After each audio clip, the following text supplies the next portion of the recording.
Jadi teman-teman sekalian, sebenarnya kita yang repot tuh sebenarnya banyak yang ngomong nggak pakai data. Jadi ngomong seenaknya aja dia gitu. Makanya saya suka nantang-nantangin juga gitu. Yang mau ngomong tuh pakai anu lah, data lah. Jangan ngomong kita mendidik, saya ulangi ya, rakyat kita tuh jadi bodoh atau kita jadi pembohong. Nanti pembohong kena operasi lagi, repot lagi tuh.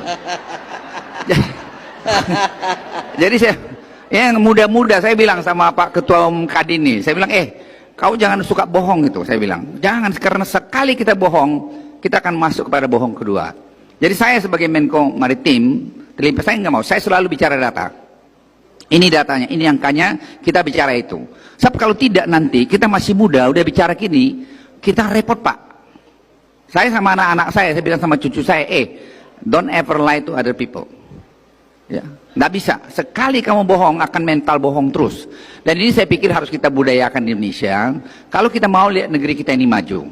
Jadi saya pikir Pak CTO, pengusaha pribumi, berapa sih pengusaha pribumi yang hebat? Coba, kita semua mau main kungfu aja. Kita gunakanlah sekarang profesional. Tadi tawaran tadi, finance dari AFC tadi, coba. Itu bilang asal ke private sector. Presiden sudah bilang juga. Jangan BUMN semua lagi, dan saya juga dorong betul itu. Makanya seperti dari LRT, mau impor lagi, saya bilang enggak, kasih bikin sendiri di dalam negeri. Sehingga terjadilah vendor-vendor sekarang yang ada di Madiun sana. Jadi saya pikir ekonomi kita itu baik-baik aja kok.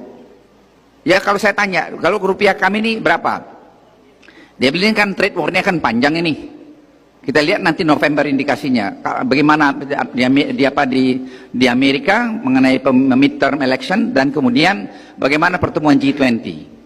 Bisa damai nggak tuh si Jinping sama si Trump? Kalau nggak, ya pasti makin parah. Tadi sudah dijelaskan, inflasi Amerika sudah dekat 3%. Dia pasti naikin dia punya interest rate-nya dia untuk menahan tadi inflasinya. Pasti dolar masuk ke Amerika. Itu kan hampir sederhana. Saya bukan ekonom ya tentara, ngerti-ngerti juga lahirnya. Tapi yang ekonom pura-pura nggak tahu. Nah itu yang saya kaget itu loh. Yang ekonom dia bilang doktor gini-gini. Saya telepon itu satu dokter terkenal itu. Saya bilang, kau kok jadi berubah angka-angkamu? Saya bilang, jangan kau maaf Pak ini. Jangan kau lacurkan profesionalismemu. Hanya kau ingin sesuatu. Don't ever do it.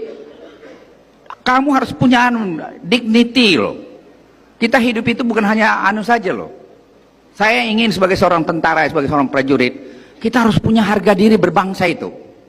Dan harga diri kita sebagai ilmuwan itu. Kalau enggak, kenapa kita mesti lacurin diri kita hanya untuk membela sesuatu yang enggak jelas? Come on. Jadi kesempatan ini saya katakan, ekonomi kita saya lihat bagus. Presiden, ya Pak CT, tahulah. Ya Presiden tuh enak diajak omong. Kalau udah masuk akalnya dia, tancap dia, gas aja itu. Jadi nggak usah lah. Kalau Anda lawan-lawan dia, udahlah selesai itu barang itu. Enggak lah. I'm serious, ini dia. Saya nggak ada saya udah tua, umur saya udah 71 tahun. Tapi saya ingin katakan sama Anda, semua proses pengambilan keputusan itu di pemerintah itu sangat transparan. Saya telepon Presiden, Anda butuh, saya telepon aja. Pak ini ada begini. Soalnya beliau setuju atau tidak, urusan beliau. Tapi kita kasih alternatif. Saya sebagai bawahan di tentara selalu datang dengan alternatif, option and alternative, and advantageous, disadvantageous dari any option tadi itu. Ya keputusan di Presiden, dan Presiden itu mau dengar. Paling dia cek lagi ke sini, dia cek lagi ke sini, dia bam, nggak banyak dia pakai pegang perbaiki leher-leher dulu, nggak, langsung aja itu.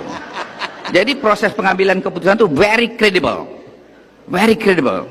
Jadi kalau Anda main-main sama Presiden, ya karena kelihatan beliau maaf nggak segagah tegar saya mungkin agak dianggap enteng. Jangan Pak, ini kungfunya tinggi Pak, nanti Anda susah gitu loh. Dalam konteks maksud saya, jangan bicara yang yang nggak benar. Tell the truth. Saya kenal beliau 11 tahun. Jadi kalau bicara ekonomi, beliau sangat paham sekarang ini. Ya mungkin tahun pertama kedua beliau kita ajar-ajarin. Sekarang sebaliknya kita mulai diajarin. Kenapa? Karena beliau punya source of information yang lebih banyak dari kita. Jadi teman-teman sekalian, sekali lagi kalau masalah ekonomi, saya sih very confident. Kenapa beliau nggak nyuri kok? Anaknya nggak dagang kok. Istrinya nggak dagang. Beliau hanya bekerja untuk kepentingan nasional. Pembantunya Pak Rudi, lihat paten, nggak ada dagang-dagangan dia, nggak ada. Rudi tahulah, saya juga nggak ada dagang-dagangan saya. Dagang saya udah ada lah, kecil-kecil, ya udah cukup makan lah gitulah. Jadi enggak lah. Siapa yang ada dagangannya? Nggak ada. Ibu Ani very professional. Itu dipuji-puji oleh semua orang. Saya kemana saya pergi, mereka bilang lucky you punya Minister of Finance yang very credible. Lalu siapa lagi? Jadi teman-teman sekalian, kalau soal ekonomi, pengusaha, kan saya juga pengusaha, pernah pengusaha. Ya masih ada usaha sih. Jadi saya ngerti angka lah. Jadi nggak usah, kalau orang-orang yang dokter-dokter ekonomi itu usahanya pernah gagal, jangan komentar.